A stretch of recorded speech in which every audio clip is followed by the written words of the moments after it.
we go. So welcome to the 2020 Optics virtual reception. I'm Heather Lorenz. I'm the Visual Arts Manager here at the Northfield Arts Guild. And I just want to welcome you to tonight's program. I want to start by thanking the Minnesota State Arts Board for their generous support of the Guild. And thank you, huge thank you to our members, donors, and sponsors.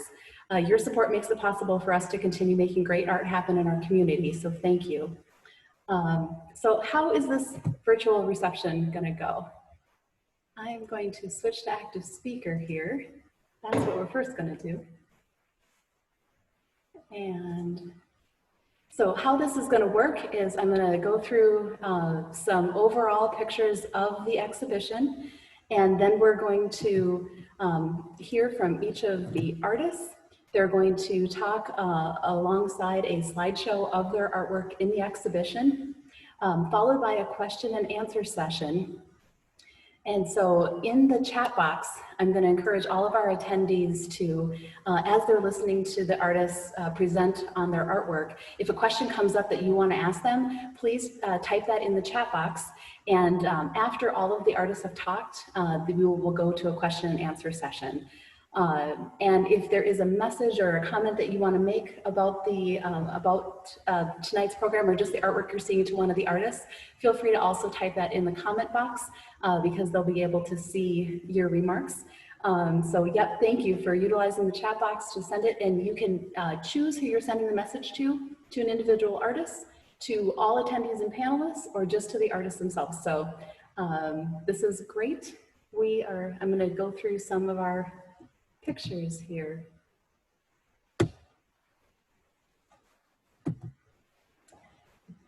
So 2020 Optics New Approaches features new and site-specific works by 5 regional artists: Sheri Grube, Sharol Now, Michael Ruth, Erika Terwilliger, and Annie Young.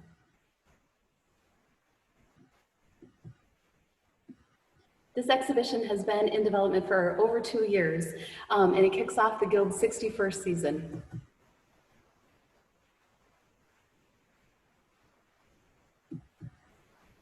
The idea behind this exhibition was to showcase artists who utilize traditional media, but have a novel approach or perspective.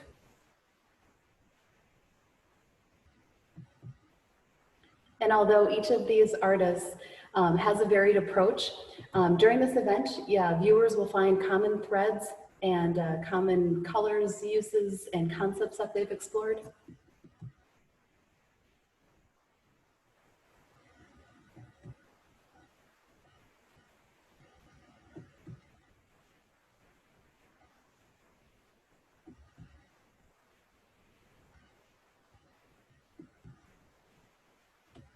And we're very thankful to these artists for being here tonight to share some of their thoughts on their artwork.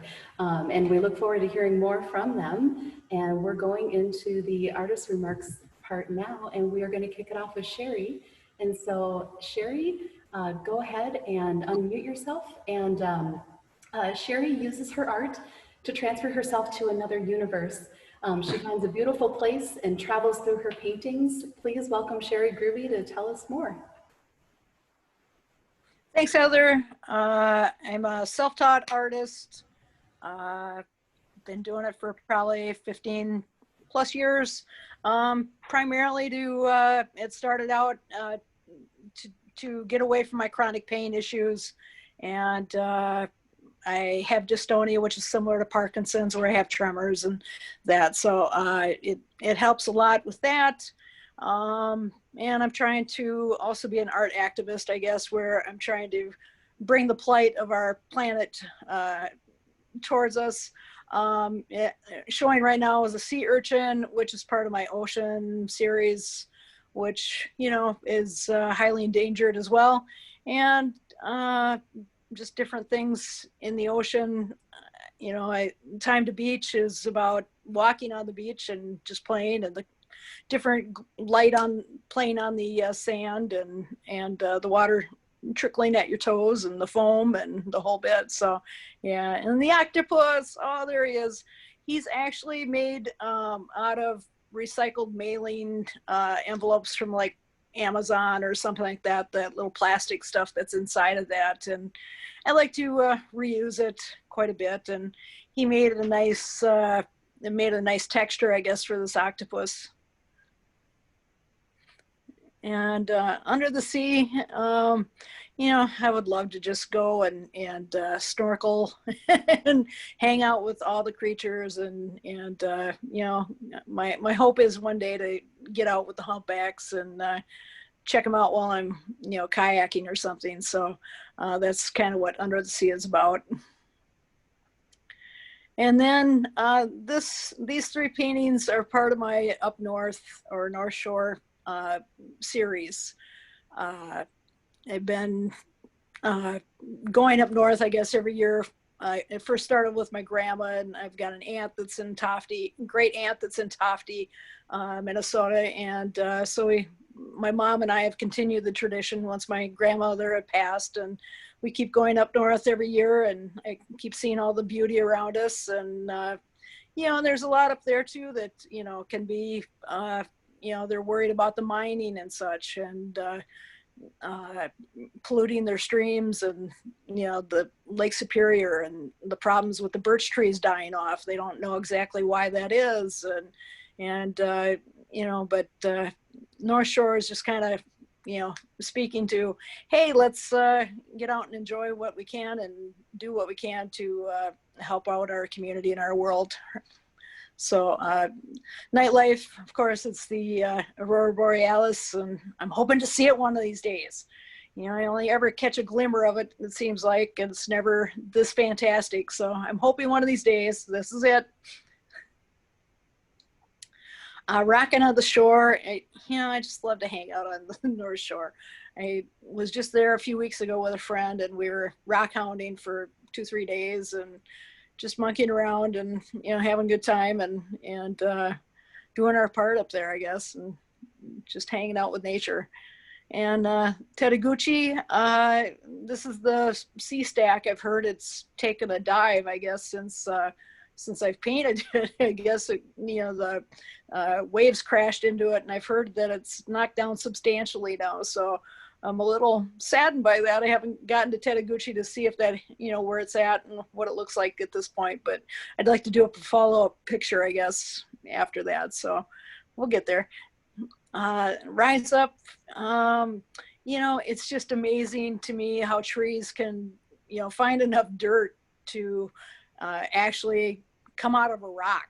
I mean, it seems like they just come out of nowhere, and they're very resilient, and kind of like people, I guess, too, that, you know, you keep getting knocked down and knocked down and knocked down, and something always helps you rise back up. So I love the colors on that one. It was really fun to paint, and I really like how it turned out. Skipping Rocks was based on some rocks I saw when I was at Brighton Beach near Duluth, and just kind of fun to get out and skip some rocks around and play in the water a little bit and see what you can find, and it's always fun. The bonfire, yes. Well, I like to have bonfires here at home too. And I just was watching, you know, the bonfire one night, I guess, pretty intently, and thought I could recreate it and some of the magic of it anyway. So that's bonfire. Flower at the Disco. Oh my gosh, this poor painting, it, you know, it took me forever to do. I redid the top of the flower probably 2-3 times. I didn't like how it turned out, and now I finally got to the point where, okay, I'm done with it. And you know, my son, when he first saw it, he was like, "Mom, is that rain on the flower, or what is that?" And I'm like, "No, it's a happy flower. He's like, he's partying or he's dancing." And he's like, "Oh, you mean like at the disco? I get it." So it was like, okay, flower at the disco instead of Panic at the Disco. You know, could be a new rock band. So yeah, but I really like how it turned out. My hummingbirds. Yes, I love to watch the hummingbirds and watch them playing and stuff. And this turned out better than I thought it was going to. So I'm happy with that. I'm waiting to see the last hummingbird of the season, and I've got my feeder filled up outside, and they're coming, I guess, because stuff is disappearing. So, Migratory Warrior. This is actually a butterfly wing, and I like to look at things in a different perspective as well, and I like to do a lot of under the microscope type things, or imagine that I'm looking under the microscope, and this would happen to be as part of his wing. Beautiful isolation. I guess I'm happy that you can see in the background a real iridescent kind of pink purple in the sky, and growing up, I didn't have the best situation at home and stuff, and just thinking about those nights, where you're out running, I guess, and there's always beauty around you, even if you're in isolation, and it's all how you take upon it, whether you can make it either really good or really bad. So I made the beautiful isolation, even though I'm by myself. Yeah. Trees. I love trees. I always kind of imagine, who has been by this tree, or what has it seen in its lifetime, and I kind of get excited thinking about that sometimes, like some of the big oak trees and stuff that or the big cottonwoods that are 10 and 12 feet around, and stuff in the neighborhood. You're like, God, I wonder who's been by here and what stories these fabulous trees could tell. So I just love trees. Stand by me. So I guess I'm awake a lot at night with my tremors and stuff, and basically dystonia is kind of, to me, it's kind of like a unhappy friend, and it's kind of like a muscle spasms all the time. So I'm up a lot, and so these trees kind of let me know that I'm not alone when I'm up all night long, or for hours on end. So they're always standing by me. Yes. So sending love, if you look at the border around it, I put in a little song lyric from the police, sending out an SOS message in the bottle, I guess. So it's sending out an SOS to the world. I hope that someone gets my message in the bottle. And that's all the way around, and a little bit extra up there. But it's just, talking to Annie one day, and I said, would you mind, collaborating on a painting with me sometime? And she said, sure. And I told her my concept, and that it's just seems like the world's gotten kind of crazy this year with the COVID, and you got the politics and the Black Lives Matter and the wildfires and the hurricanes, and it's all crazy. And so I kind of was like, we need to be sending out some love to the world, so we came up with this concept together, and made it. So it was a real pleasure to see how she does things, being that she's not sighted. It's really interesting to me how she can still, her feeling and her dexterity in her fingers is just unbelievable, and how that can change your perspective and stuff, and how colorful she makes things, and so we had fun. Awesome. Thank you so much for sharing, Sheri. Oh. Wonderful. Thank you. So Sharol now has been painting, printing, and sculpting since the 1970s. Her work in this exhibition explores mathematical principles as a guide for her artistic expression. And so please welcome Sharol now. Here I am, but I see no pictures yet. Oh, here we go. Welcome. Here are some samples of my folded books based on some simple mathematical principles like the parabola and the longest crease, which a friend of ours wrote a paper on when I was starting this out. I started folding books before the math came into view. I was at one of the book fairs. If you're familiar with the book fair in Northfield, I'm one of the workers. I go out there and I sort books, and I was looking for something new to do, something different from what I'd been doing. So I wanted a set of encyclopedias. Well, they don't want to give out these encyclopedias just because I wanted them. So I folded a book, just threw something together and brought it out, and she says, okay, all right. So she sold me a set of encyclopedias, and I spent the next year or so just folding pages and doing things pretty much on my own. And then the Foot in the Door shows, which is coming up again after 10 more years. I had one of these pieces in the Foot in the Door, and I picked the Foot in the Door piece up, went to visit my friend Roger, and he was talking about his paper about the longest crease. And I looked at my book and I thought, by golly, I think I've been doing that, Roger. So after that, then I applied the mathematics to the books I created, to the sculptures I created. These are a variety of things that you can see in the show. This example is where I'm using the longest crease and perfect shuffle.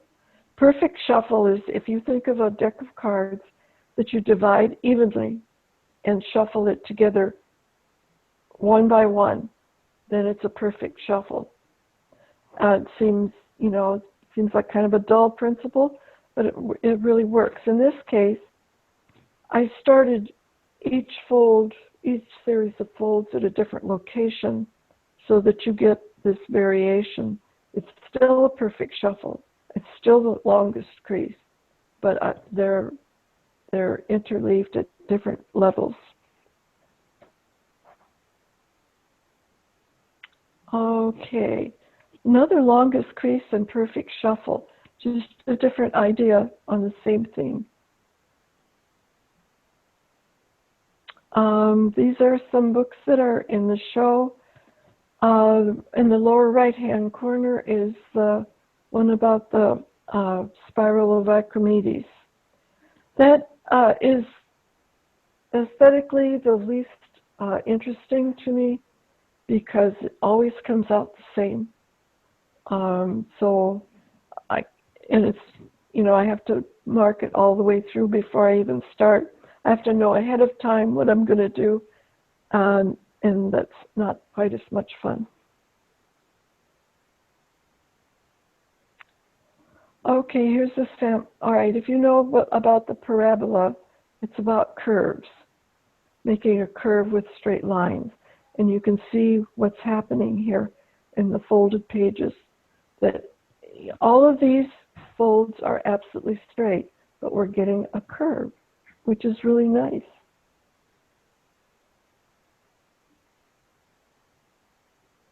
There's another parabola on the left. Now you see it's more curves, but it can be arranged in a different way. So there's a lot of variety in the parabola. Parabola is a lot of fun to explore.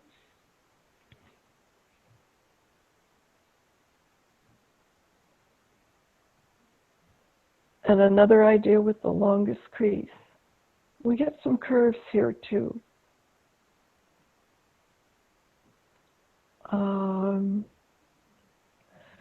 These are just more of the books that are in the show. I hope you get to see them up close. All right, here's the perfect shuffle. This is just very basic. One page is folded, the next page is not. Page is folded, page is not page.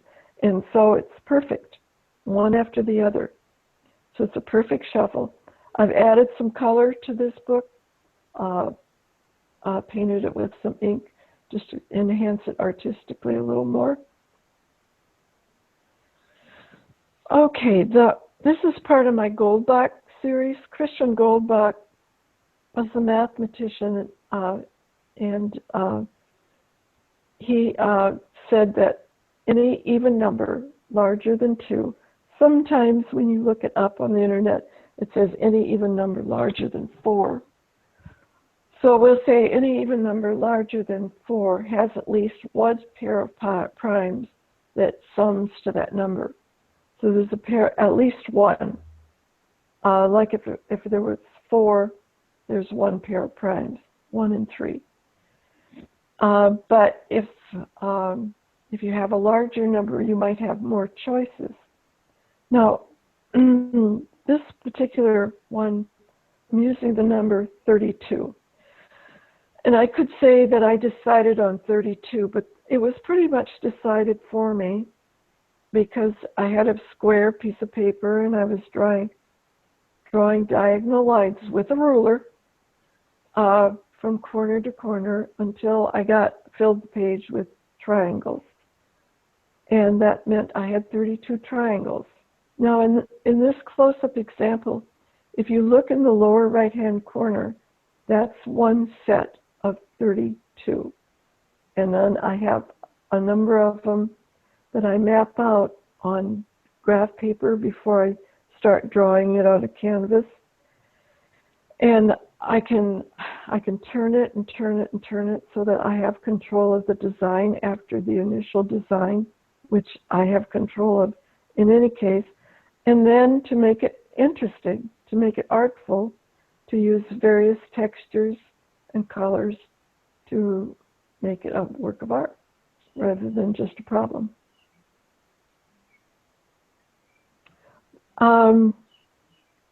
But at some point back in the day, when you couldn't look this up on the internet, my husband wrote a program for me to use to determine what were the prime pairs in any number of any size. And that came in useful for something of this size. This is 48 by 48 inches. And I wanted to follow the pattern, and I wanted to use some mirrors, and I needed to figure out what primes I could use. And there were a lot of different combinations for this. So I set my mind on one of them. I don't remember what it was. I thought I might have written it on the back of the work, but I didn't do that. But then once you've got all these squares, it was time to do something with them. So I have used mirrors, both round and square mirrors, insulation board, tapioca, charcoal, powdered charcoal, and lots of sealer on this.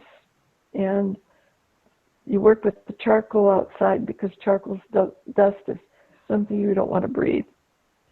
And so I think that's about all I have to say about this. I'm ready for questions. Oh, and thanks so much, Sharol. We'll be doing all the questions. That leads me perfectly into please put your questions into the chat box, because following all of the presentations, we're going to do a question and answer session after all the artists have gone. So thank you so much, Sharol, for sharing. Okay. And yep, and so wonderful. I saw Kay. We'll get to that. And now I'm going to introduce Michael here. Michael is a photographer and illustrator whose work in this exhibition has been inspired by current events. And so I'm going to mute myself, and Michael, take it away. Hey there. I'm trying to figure out where to start this. I had a whole bunch of stuff to say. Basically what happened is a while ago, a friend of mine taught me how to make Zentangles. And I was making Zentangles by hand, and I'm terrible at it. And so I decided I got all this computer technology and I started using Illustrator, Photoshop, and some other programs to create Zentangles. And when the COVID stuff hit, well, my Zentangles really turned into op art. And when the COVID crisis hit, the pandemic hit, I was at home with my son, who was in between jobs, and we started talking about how we can use our time a little more, effectively. So I started photographing things, and I decided that everybody's photographing things, but I can take my art, my op art, and create a pandemia series. And I'll get into that a little bit more. But this here is life before the pandemic. And I pronounce this pandemia. I called it pandemia. So this is pandemia number 1, which was done before the pandemic hit. But it looks, it's what life was before then. It was happy, it was fun, it was colorful, it was life. Okay, next. So I created a series, and I looked today, and with the photographs I've done, and I've done 2 videos, with all the photographs, the 2 videos, and all these graphics, I have a couple thousand worth of images that I'm done. Okay, a lot of them are backups and things like that, but I got 130 gigs worth of images, and this is pandemia number 11. And on this particular image, this is done in Illustrator. I did not color this one. I tried to, but I couldn't figure out what really works. So I stuck with this. There's 1,200 hexagons in here of different sizes. And so this is all done in Adobe Illustrator on this. All the graphics on this series are 12 inches by 12 inches. And I decided to go with that. I decided to go with the 12 by 12 inch, mainly for reproduction. So if I wanted to, I print a lot of stuff on metal, and if I wanted to do things on metal, 12 by 12 is kind of a standard size. I can blow things up, whatever I can do. That first piece was 36 by 24, I think it was. So, and the first piece you saw was on metal. These are all on paper, framed and matted. So this is Pandemia 11. It represents, all the work in the Pandemia represents what was going on in my mind. It's confusing, it's mixed up, it's dark, it's unknown. And so this has a lot of depth. This image here has a lot of depth to it. You can stare right into the middle of it and sort of get lost, I guess. The next one, please. Okay, so this is, let me explain something here. My monitor where all my graphics are, and the thing that that Heather's showing us is above my laptop. So I may not be looking at you. I'm looking at my computer screen. I'm not really avoiding you. So this here on the left and the right column is the layers that are used on here. And each one of these graphics, each one of these hexagons have a layer, and then they're grouped. So if you look on the right side, you got group 1, group 2, so on and so forth. And inside those groups are other hexagons and other groups. So that's basically what that is. And on top of the grouping, the layers, you have the color palette. And since this, there was no color inside the graphic, and the borders were black or gray. And so what they really were, they were all black. And I think what I was doing was I was starting with 100% black, 95, 90, 85, 80, so on and so forth. Or it might have been 100, 90, 80. So I graduated all of the hexagons. Next. This is Pandemia 12 through D, or 12A through 12D. And this series, this is done as a series. I have some that are series of 1, 2, 3, 4, or A, B, C, D. I have A, B, C, and I have some individual ones. So this is the beginning of the pandemia, okay? There's, it's like a cell being attacked. It's also a little high-tech looking, but it looks like a cell being attacked. And if you go to the next one, it grows on us, it gets bigger. And the next one, the cells are being attacked by the pandemic, by the virus, until eventually we're all inside the pandemic. So it's kind of colorful for the pandemic, but so this one here, this is Photoshop, and all these are done in Illustrator and then transferred into Photoshop. I also use Affinity Photo and I use Affinity Design.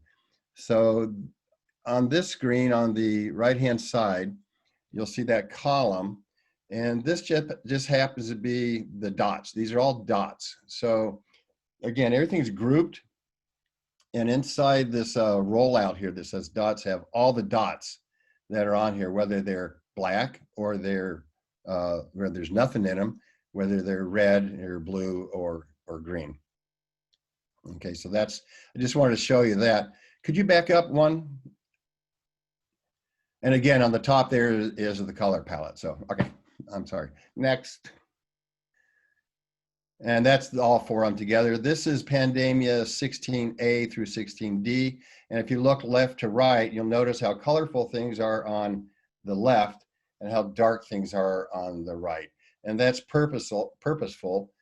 And so we have this life before pandemic, and then it's starting to hit us in the second one. The third one, it's growing around us.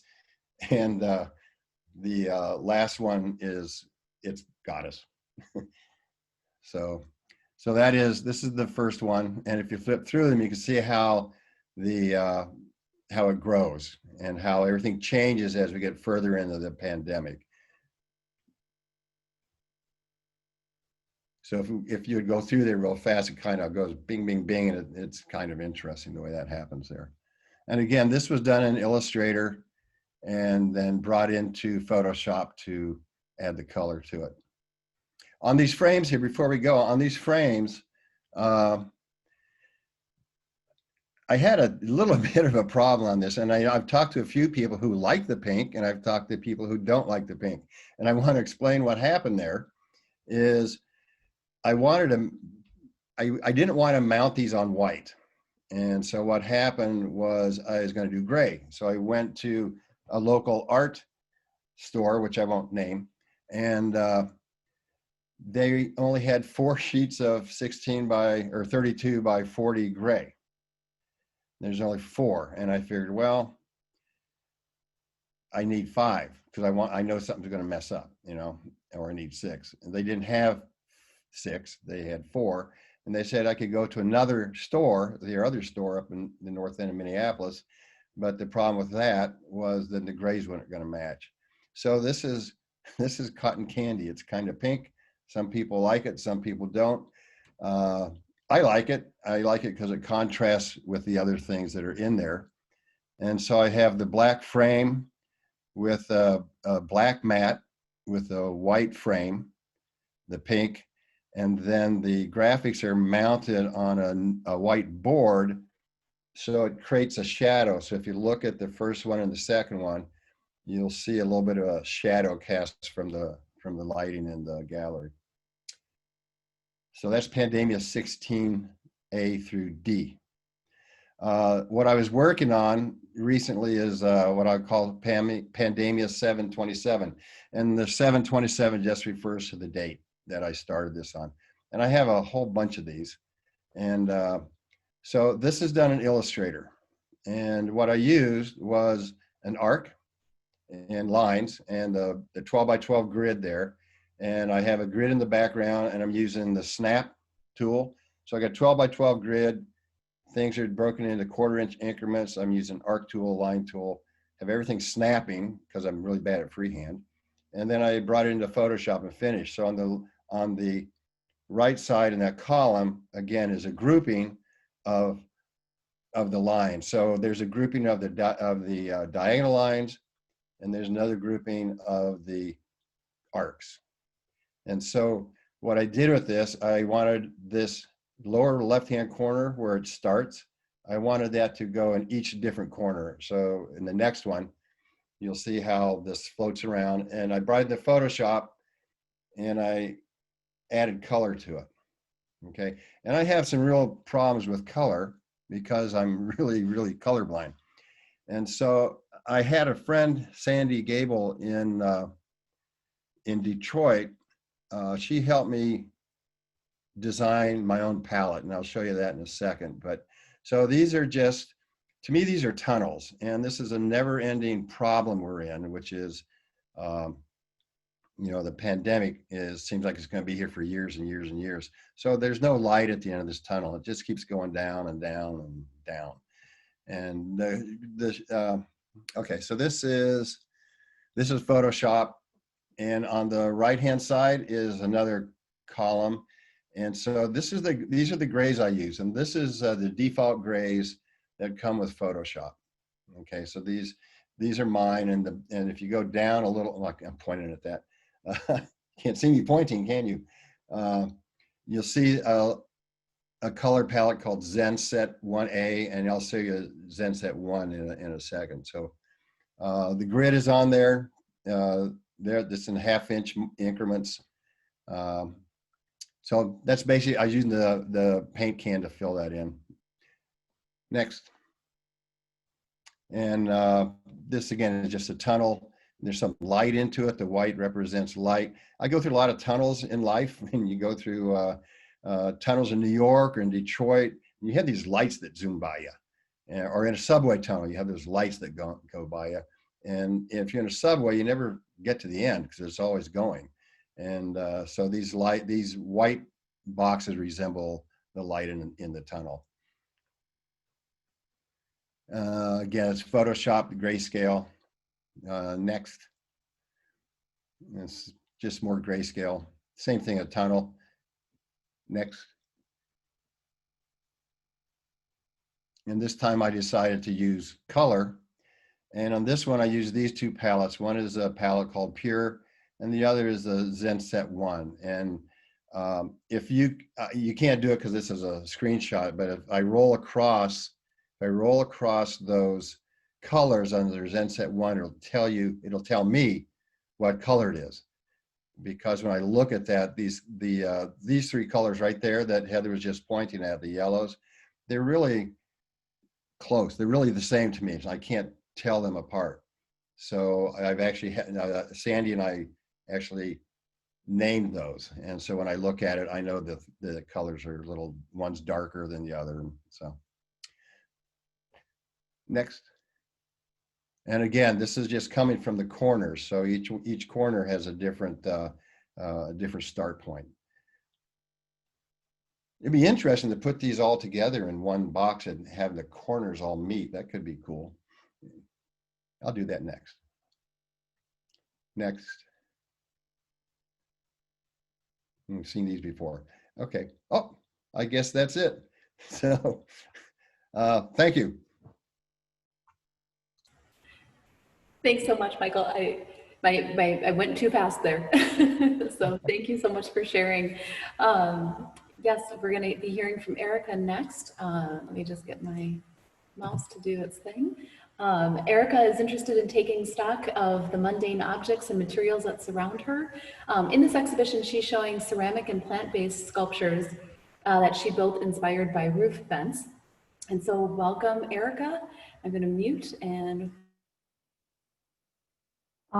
thank you so much, Heather. And I do want to thank you and the Guild for taking a chance on this work, because going in, I had no idea how it was going to turn out. So I really appreciate you risking the show with me.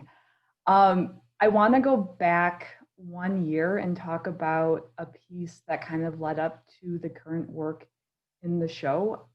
So this is a year ago in the summer, and really kind of the story of this work is also the story of me digging up the front yard to put in a garden. So the two are kind of connected. So you'll see the grass slowly disappear and the art kind of creeping in.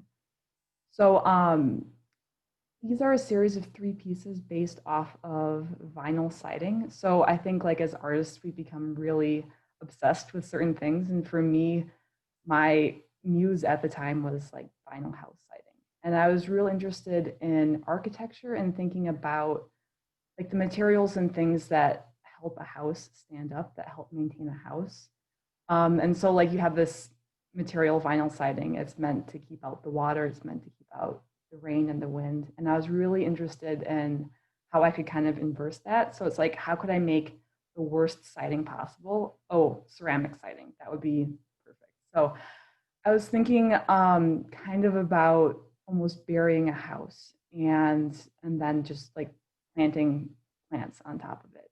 So the idea here was that the plant roots that I planted on top of these ceramic siding pieces would then take the shape and kind of get turned over to reveal the sculpture in the end. So these are all in progress shots of this work. So this is where it started. And then over the course of the season, these plants grew on top of it. And then at the end of the season, this is me harvesting the artwork in the rain. So it was kind of this season-long process, and it took some time, but I was pretty excited with how it turned out. So this is an image of that work then this spring. So I left one of these kind of raised bed artworks over the winter and then dug it up this spring. And I'd kind of forgotten about this work over the course of the year, and I rediscovered it. And this was right at the start of the pandemic. And I was really pretty excited. And I was like, I have all this time. I'm stuck in my basement making art. And I really wanted to continue this series. So again, I was really thinking about how I could kind of turn architecture on its head and really invert its original purpose. So that's a close-up of these siding pieces. So again, what's happening is the plant roots are taking the shape of this ceramic base. So again, I told you I was going to be digging up the front yard. So this was kind of the garden at the start of this season. So a garden was happening outside, and then I was working inside in my basement during the pandemic, and I was starting to think more and more about architecture, and especially like these roof vent shapes, and especially maybe you're familiar with these, but like barn cupolas, the barn toppers, you see them like in people's yards. And I was thinking like about these kind of extra structures that take place on top of a building. So it's like the most lofty point of a building. And it's like, how can I take that, stick it upside down, and put plants in it? So again, it was kind of inverting the original purpose of this structure. So this is an image in process before I planted these root forms.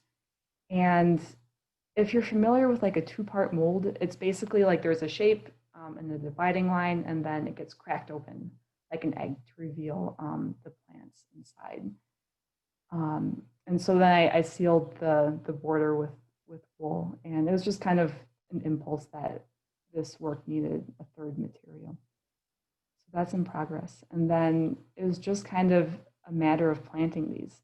So I'd made these containers, these 2-part molds, and then I filled them up with dirt and planted different cover crops inside of them. So I'll also talk briefly about the plants I was interested in, because this is also kind of a research project into different plant roots and what plant roots would do within these kind of sculptural forms.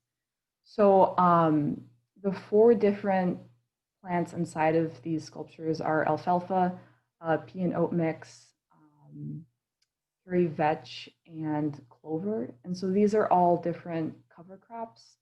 And you would plant these in a field or a garden as a chance to let the dirt rest or renew. And so I love this idea that these are plants that are meant to heal or renew the soil, which seems relevant right now. So this is kind of a funny thing. This is another piece in the show. It's a similar idea. It's kind of this two-part mold with plants growing inside of it. And this is the result of what happened if you let a rabbit into your garden. So I feel like anytime that my art is in danger of being eaten by rabbits, that I'm really doing something right. So the soybeans had a bit of an accident, but they did make a comeback. So that was that. And then, yeah, these are just images throughout the growing season. So this is when the peas and oats were first coming up. Everything's kind of fresh and nice. And then this is the end of the season. So the sculptures had kind of become almost integrated with the larger garden. And so that's the last image that I have of this work in the garden. And then they get moved to Arts Guild. And again, like at this point, I had no idea what was going to happen when I cracked these open, if it was just going to turn into like a big puddle on the floor. So it was kind of a nervous moment. That's me pre-opening the forms. And then what I did is I took that planter and I turned it upside down. So the plants are on the bottom, the roots are on the top. I was really interested in kind of highlighting what supports the plant. So I love like unseen systems, unseen labor, like what goes on behind the scene. And for me, that's like the root of the plant, right? So I really wanted the roots to be making up the main sculpture in the end. So that's an image of them all in a line. And then you can kind of see how their roots are holding the dirt together in these shapes. So if you've ever had like a flower pot that you dump out and the roots are all root bound, that was kind of the impetus for this project, right? It's like, how can I collaborate with these plants to make a sculptural form? So that's the work. And just to end, I'll say that at the end of this show, all of these pieces will just end up back in the garden. So the dirt will end up back in the garden, and then I will regrow these again the next season. So they are seasonal artwork, which is exciting to me. About it. Thank you very much, Erika. That was super fascinating. And I just want to let people know on the Guild's Facebook page, if you wanted to see the reveal video of Erika opening up the molds and seeing what the sculptures look like after a whole season of growing, go on the Guild's Facebook page because we do have a time-lapse video of that. So, and again, I'm going to point out the chat box. If you've got some questions for these artists that have popped up while they're speaking, please put those in there because we're almost to that point. So. Thank you very much, Erika. I'm going to go to Annie here. Annie Young, for painting. Her painting has always been a means for her to communicate what she is unable to say using words. Annie's entire painting process is dictated by her dreams, and typically she paints with many colors. Her dreams of late have been very simple, consisting of florals, forests, and trees, leading to a pared down palette of blues and greens with only accents of other colors. Although Annie can't be with us tonight, her friend Cecilia Luck is here to share more about Annie's work in this exhibition. So I just want to say thank you to Cecilia for being here, and I'm turning it over to you. Hi, good evening to everybody. Annie, as Heather said, Annie's out of town taking care of her grandchildren, and she's asked me to say a few words, and she's kind of written a little script for me, so I will be reading that. So Annie and I have been friends for many years, and we lived across the street from one another, and our children, they were friends. I have 3 boys, she has 2 boys, so the 5 kids loved running around the neighborhood together, and they went to the same elementary school and in some sports and stuff together. So anyways, that was really a lot of fun growing up, the kids growing up together. But I knew Annie before she lost her eyesight. But trust me, she has never lost her vision.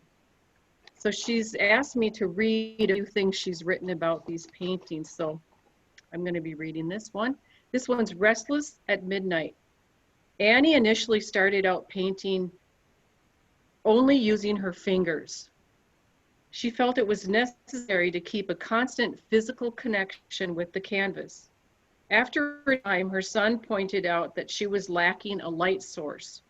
With this particular piece, she took into consideration where the moonbeams would land on the petals and attempted to paint the lamination. An interesting thing about Annie is she invites people to touch her paintings. And you can see here in the center of this flower that they actually look and feel quite a bit like chocolate chips. So it's kind of fun for even kids to touch it. Of course, they do need to wash their hands and dry their hands before they do that. But it's kind of fun for people to feel how she feels it, because she is completely unsighted. So it's really interesting to see how she puts her art together. So I think we could move on to the next. Okay, Goodnight Blue Sky. And she's named this after a Pink Floyd song. This piece was painted during a color study when Annie was developing different paint recipes that would increase fluidity of the acrylics. Underlying the foundation of this work, you can see a grid pattern that she used to measure the flow of each color and to use that information on subsequent pieces. Such as the next one, which is Brave Enough to Let Go, Strong Enough to Start Again. This piece was painted after the study and after Annie defined her recipes. The subject matter here is inspired by difficulties of moving on from a challenging situation. Often people are living on Fantasy Island in a warped reality, and it takes an honest glance to see things as they really are and the courage to make changes and live the life you envisioned for yourself. Okay, we can go on to the next. Magic Whispers of Old Trees. It's been over a decade when Annie has learned to paint without her eyesight. She's developed many techniques and strategies. It's not unusual for her to deploy more of these strategies than one at a time. As you can see here, she uses templates to help her have some control over the painting. And in the painting on the left is the underpainting, and you can possibly, I don't know if you can really see it very clearly, but she's got some of the, where it's being pointed at, some of the templates were used underneath to give a bird shape and a leaf, some leaf shapes.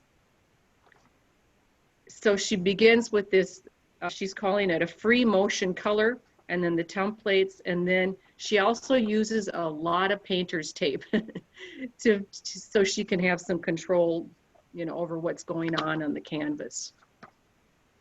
And that's it that she's written here for me. Thank you. Thank you so much for being here tonight, Cecilia, and for giving us some insights into Annie's work and what her process is. And just thank you to all of the artists. I just want a virtual round of applause, I know, so thank you to everybody. I am going to show all the artists here, and this is our question and answer session.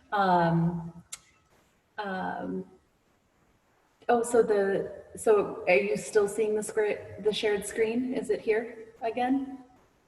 I lost it. I don't know. Okay. I don't think Are other folks able to still see it? Yeah, okay. Okay, good. We're, so I'm not sure what happened, but hopefully most folks can still see it. We're at the question and answer session part. And so if there are questions, I'm gonna look in the chat box here and see if anybody sent some questions for our artists. One comment, Sharol, somebody saw your Goldbach with mirrors in person and says dynamite, so yay. And Mike, congrats. And so I'm gonna wait another minute or two for people to put in some questions. And if all of our artists, you're welcome to unmute right now too. I guess I can ask, is there an unfinished project in your studio right now that you're excited to get to? Anybody wants to jump in? Always.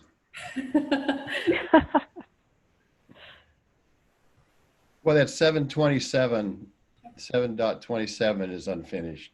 Okay. And I don't know exactly where it's going, but it's not completely finished. Sheri, I saw you back. Normally I have like 3 paintings going, but I actually finished everything for the show, and with my body, I've been taking some time off, but I'm anxious to get started on something again. Probably next month and stuff. So we'll see what we can conjure up to go with the wild river here.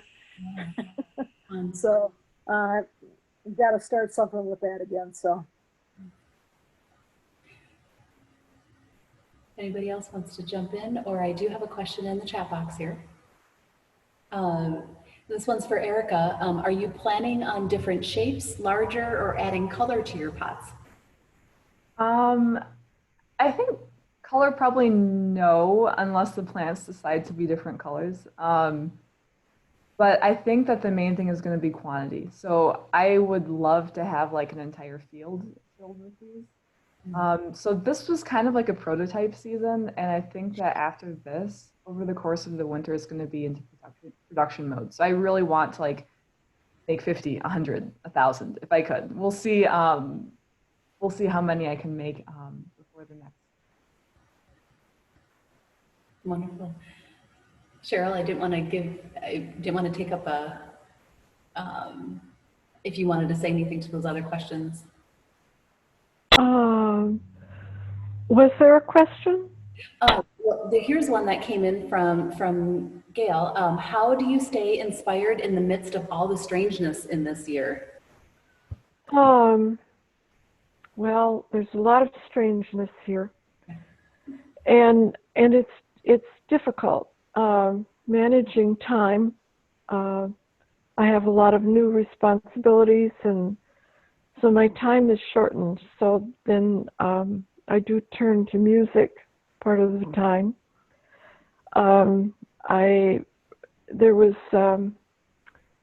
We had some painting done.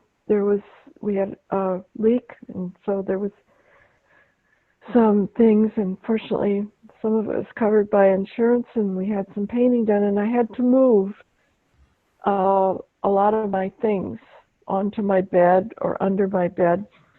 And so in going through all that stuff, I came across about half a ream of paper that I bought many, many years ago. And at first I thought, I think I'll give somebody this paper. And then I thought, no, I won't. I'm going to use it. So now I've been cutting this paper into strips and making these accordion books. And my daughter gave me some of these pencils that you see in every museum that have 4 or 5 colors in each pencil. And so I'm rubbing onto these strips of paper. So I'm making a series of these accordion books and using whatever I have that has any texture that will show up on these things. So what I find is that working often occurs because of some other event, and your life changes a little bit, even if it's just moving all your art materials to one room from another and then having to move it back. Well, that got me going on these books. And years ago, I had a flat tire, and I had always sworn I would never do a landscape. And I had a flat tire. It was on 35W. I was pulled over along the side of the road, and I looked up, and I saw this bunch of trees, really black.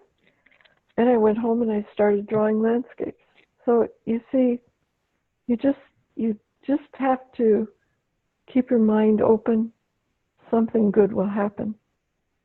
Great, thank you. Yes. Any other artists? How do you stay inspired in the midst of all of what's going on? I think if I could answer, I think it's it's a way to deal with what's going on. I mean, most of us, I think all of us are always creating something, creating something from, I go back to 8th grade or 1st grade or something. I was doodling all the time, but I think what inspires us right now, what inspires me is I don't want to give in to this, and I'm going to try to make something out of it. And so that's what I do. Could I answer Kay's question? Yeah, I also, if any of the other artists want to jump in, I don't want to, if there was something you wanted to, but yes, Kay asked, how do you choose the colors in your pieces? Huh. I'm really, I really have trouble seeing color the way everybody else does. I'm colorblind, and so things don't look the same to me as they do to you. As I mentioned earlier, a friend of mine who happens to be on here now, Sandy Gable, actually sat down with me and we created a color palette. And so, she helped me name these colors. And so what I try to do is I try to find things that to my eye contrast against each other. I try not to have colors that are too close in hue together. I have a real problem with some reds and greens and other things. But so the background that's behind me right now is just a lot of contrasting colors. They may, I don't know if they would go together well in a, in a what do you call a complementary color chart or something. But that's what it is. I just try to find things that contrast against each other. And like this white shirt I have on, So no, that's what it is. I just, I've always had this trouble. The friends of mine know that I think grass is red. And so I just look for things that contrast. Thank you. And Sheri responded to, I try to look for the positive things in life, lots of walks outside. Yes, that can be inspiring until we get the white stuff out there. Say La Nina. Rolf asked, to the artists, do you feel most energized at the start, middle, or the end of a work? At the start. Start. Yeah.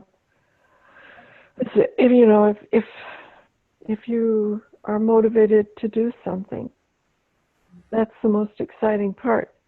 And then you get started, and then you just have to get to work.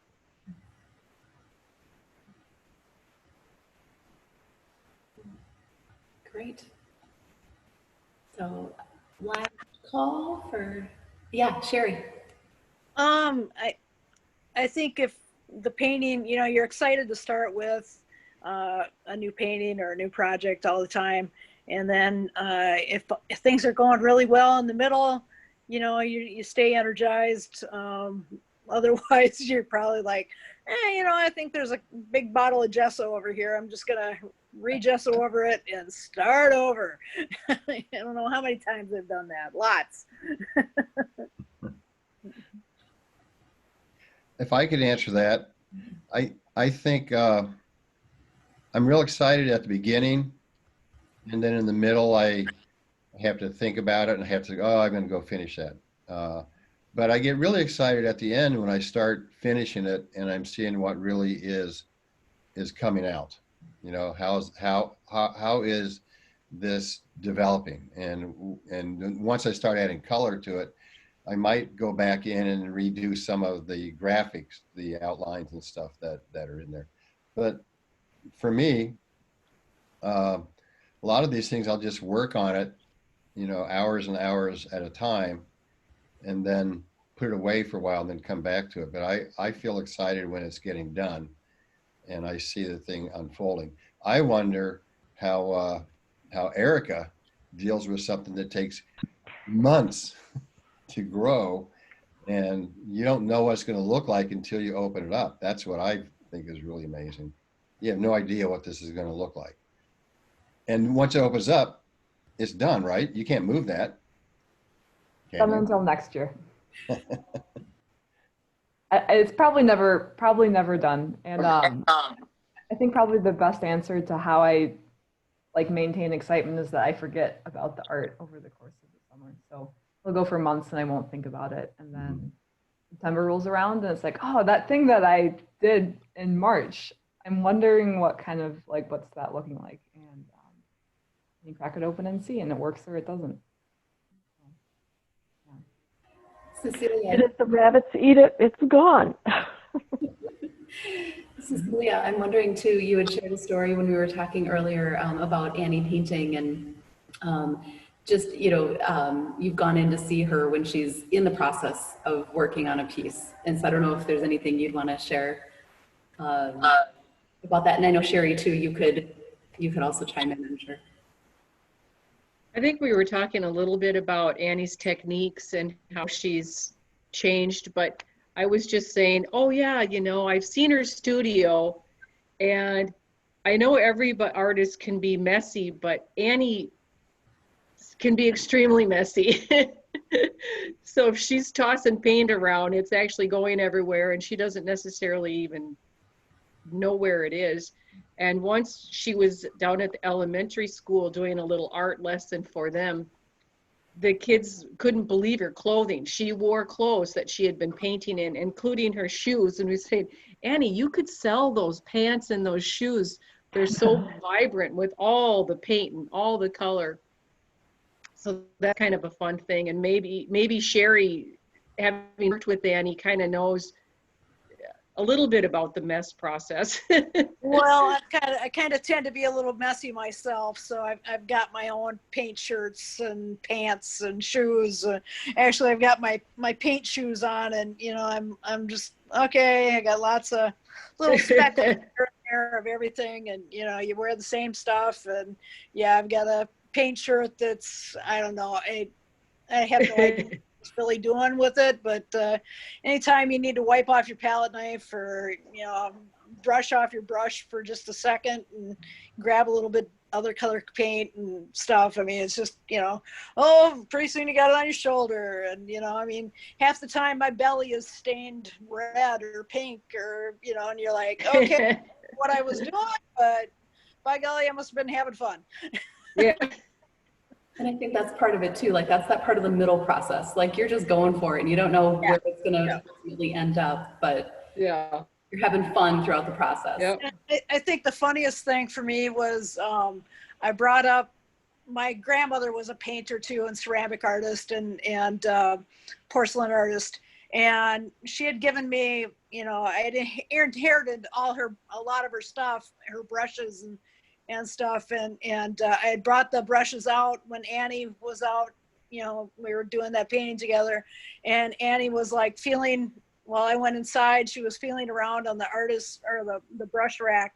And she was like, are all these brushes yours? I'm like, they're about half mine and half my grandma's.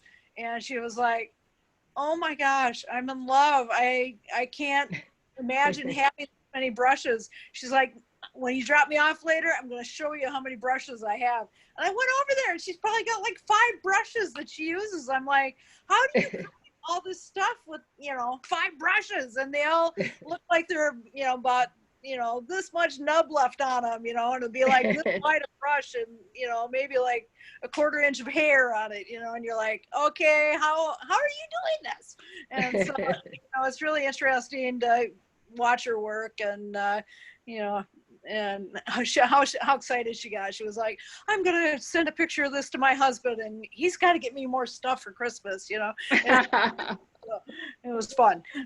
Cool. Well, good. Well, thank you. Thanks for sharing. I think we got all of the questions. So I just want to say thank you to everybody for tuning into this virtual reception.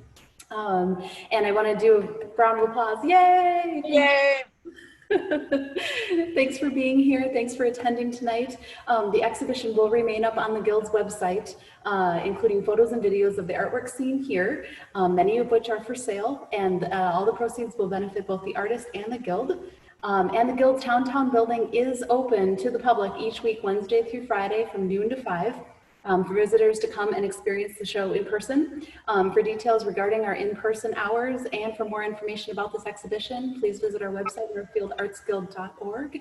And I'm going to go on to here. Thank you all for joining us tonight for this virtual reception. So, Well, thank you, Heather. Thank you, Heather, for all you've done for us. you're Yes. welcome. My pleasure. So, Thank you. Wonderful. thanks Thank so you. much, artists. Thank Good you. night, everybody. Take care. Bye. Bye.